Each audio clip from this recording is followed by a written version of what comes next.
Sementara itu, pemerintah Provinsi Jawa Timur mendorong agar ada peralihan secara bertahap untuk penggunaan kendaraan konvensional menuju kendaraan berbasis listrik yang ramah lingkungan dan lebih irit.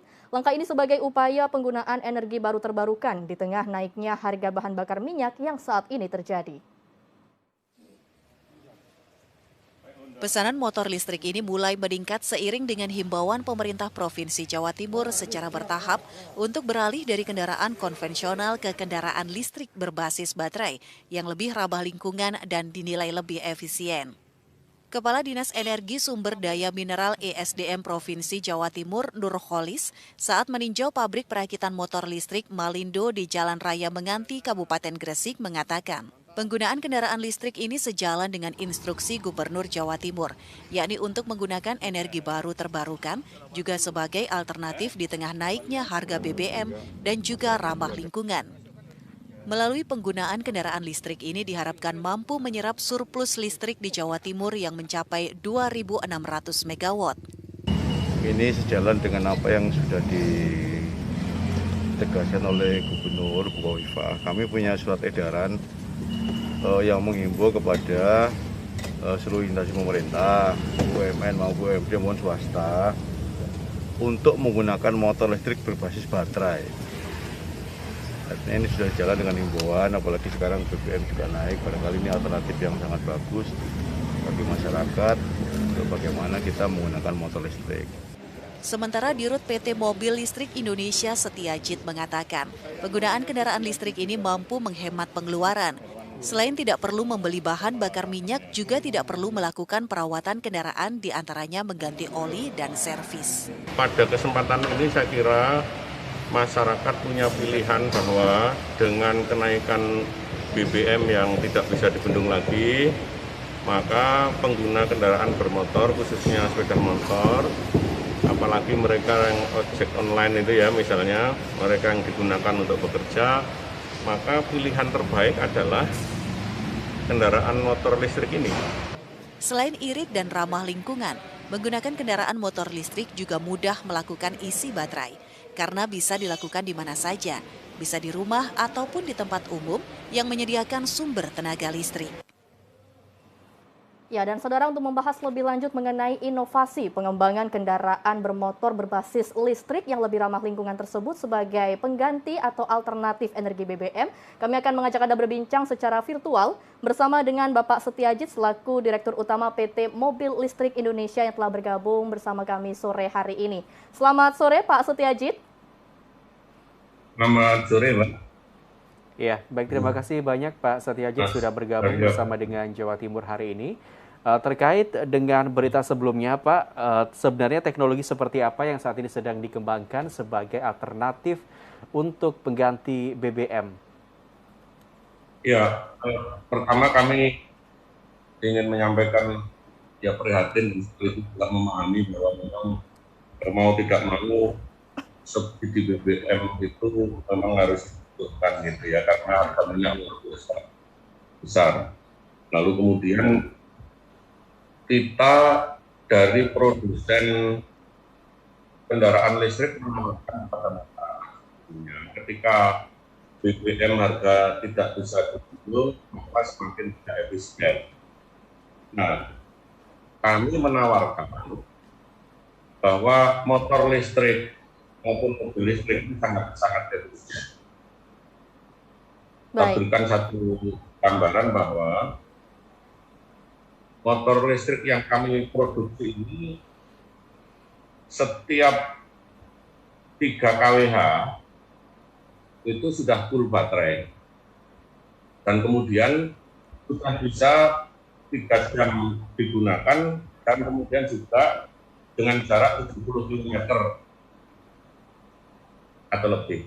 Nah, sementara kalau kendaraan konvensional dengan BBM dengan 70 km itu, sepeda motor itu menghabiskan 2,5 sampai 3 liter.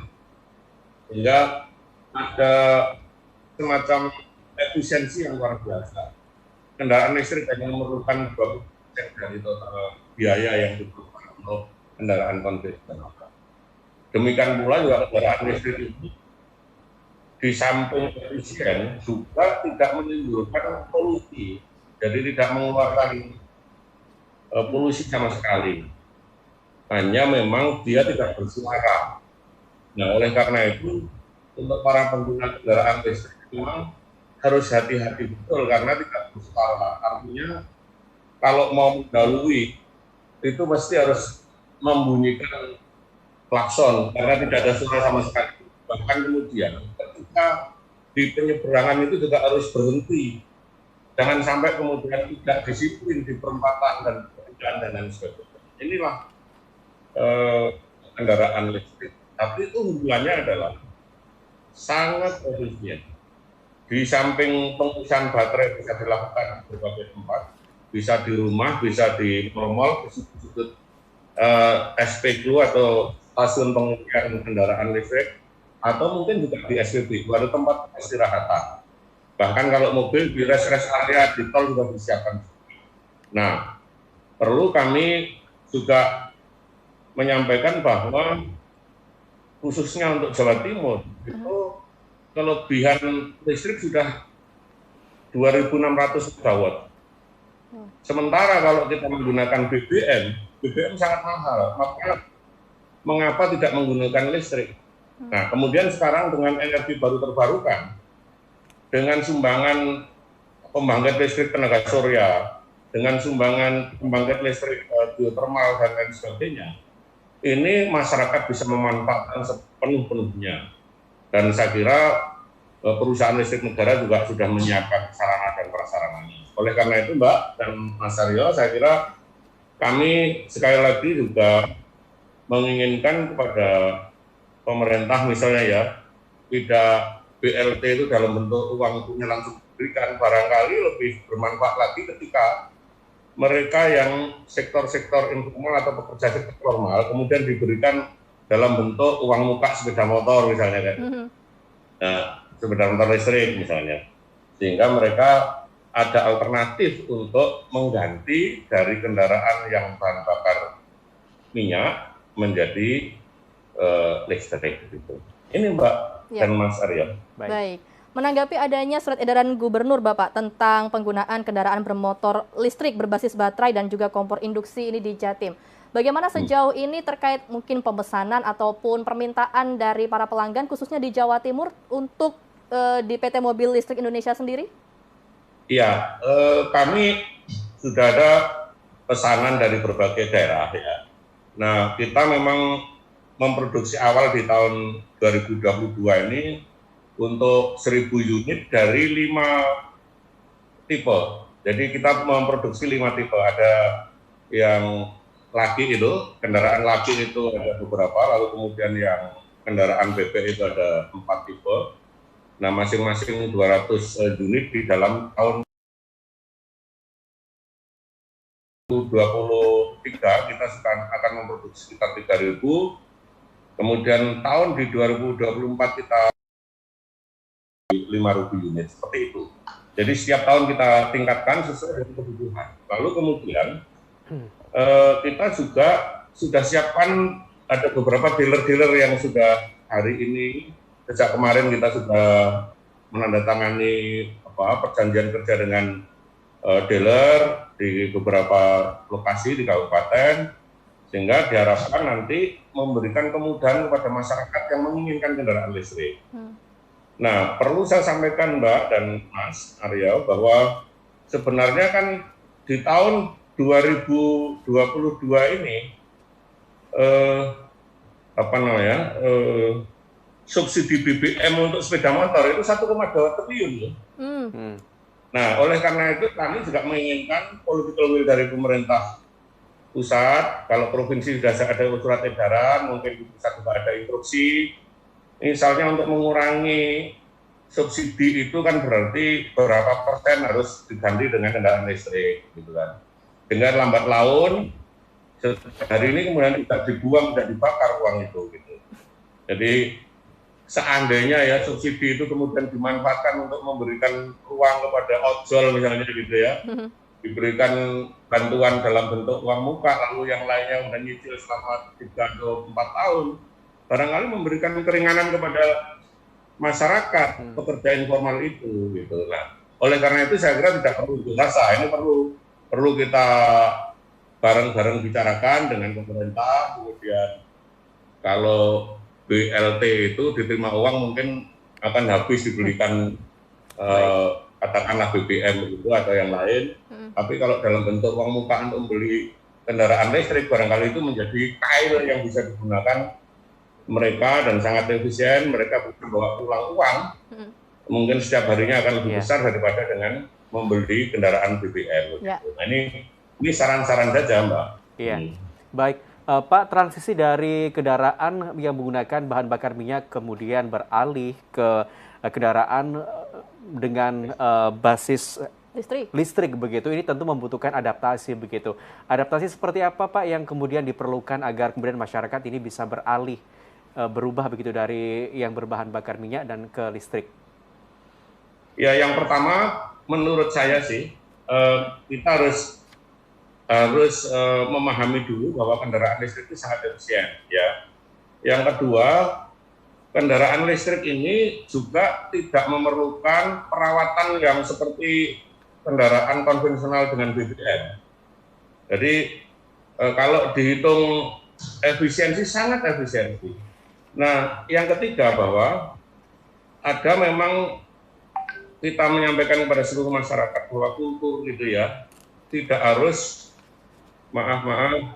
bersaing di jalan dengan kekuatan kendaraan yang luar biasa, banter-banteran lah kira-kira gitu ya. Banter-banteran. Nah, kendaraan listrik ini dibatasi maksimal 100 km per jam. Kilometer per jam. Nah, kalau kendaraan konvensional sama sekali tidak dibatasi. Makanya hari ini menurut kepolisian setiap hari ada 10 orang meninggal dunia karena sepeda motor. Nah, dengan kendaraan listrik ini saya kira yang pertama karena dibatasi kecepatannya, maka menurut saya ini akan mengurangi angka kecelakaan juga, gitu. Nah, yang keempat bahwa budaya bertransportasi kita memang sudah harus mengarah kepada budaya yang efisien. Yang selama ini tidak pernah menghitung bahwa setiap kali habis bensin ya sudah langsung tidak dirasakan karena di situ ada subsidi. Tetapi kalau sama sekali kalau dengan menggunakan listrik tanpa subsidi itu sudah efisien. Nah, inilah keinginan kami bersama. Kami mendukung penuh keinginan pemerintah bahwa rencana umum energi daerah dan energi nasional itu kita kemudian menjawab dengan menyediakan kendaraan listrik baik sepeda motor, mobil maupun nanti adalah bis untuk kendaraan umum begitu. Baik, Pak, terakhir mungkin ada yang ingin disampaikan mengenai harapan ataupun saran begitu kepada masyarakat terutama di Jawa Timur mengenai peralihan ini, seperti misalnya imbauan juga mengenai tingkat kecepatan begitu ya dari kendaraan yang dikembangkan berbasis listrik ini. Silakan. Baik. Ya, yang pertama terhadap kendaraan BBM yang sudah lebih dari 5 tahun dan itu sudah menambah perawatan dan BBM-nya juga semakin boros, perawatan juga semakin setiap hari dengan biaya yang sangat mahal. Nah, maka kami berharap pada masyarakat yang memiliki kendaraan itu untuk segera beralih kepada kendaraan listrik. Yang kedua, kami memang walaupun tidak kemudian ada batasan ya untuk kendaraan listrik, kami tetap menginginkan bahwa untuk di jalan itu tidak bersaing dalam kecepatan seperti balap motor. Baik. Oleh karena itu, kami produsen membatasi maksimal 100 untuk kendaraan BB itu dan yang kendaraan laki 110. Agar mereka selamat di jalan. Ya. Gitu. Baik, terima kasih. Ya, yang berikutnya bahwa kami berpesan kepada mereka bahwa sekarang untuk membeli kendaraan saya kira tidak harus mengeluarkan uang besar, mungkin dengan cara mencicil kerjasama dengan perbankan dan sebagainya. Saya kira ada kemudahan-kemudahan. Oleh karena itu saya kira kami akan menyediakan dengan semudah-mudahnya untuk kepentingan masyarakat itu. Baik. Ya, terima Makasih kasih ya, banyak Mas. Pak Setyajid atas waktunya bersama dengan Jawa Timur hari ini. Semoga ini menjadi momentum kita untuk beralih dan juga menjadi sebuah pilihan baru. inovasi juga. Terima kasih banyak Pak Setyajid. Terima kasih. Selamat sore dan selamat Terima beraktivitas kembali. Iya, terima kasih. Ya, dan saudara, sejumlah informasi masih akan kami hadirkan untuk Anda sesaat lagi. Tetaplah bersama kami di Jawa Timur hari ini.